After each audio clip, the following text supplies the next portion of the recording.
on their relative density to the medium surrounding them. Apples fall because they are denser than the air, while helium balloons rise because they are lighter. No gravity necessary. This is why raindrops fall down through the air and air bubbles rise up through water.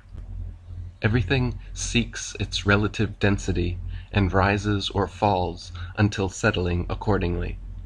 This is why a tiny pebble sinks to the bottom of the ocean, but gigantic cruise ships and aircraft carriers stay afloat on the surface, because even though a pebble is so small, its mass relative to its volume, its density, is more than water, so it sinks.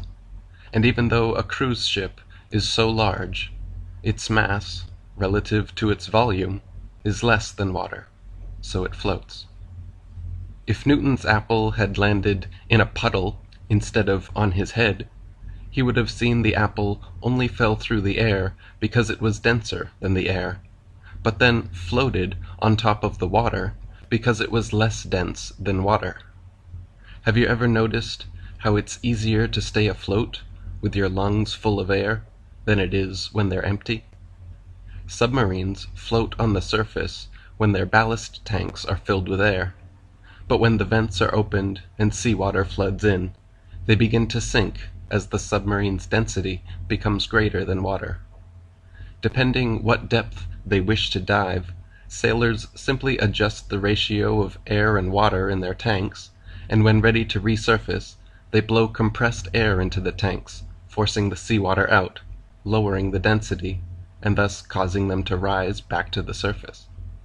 We can also prove this fact of relative density by filling a balloon with approximately half helium and half air.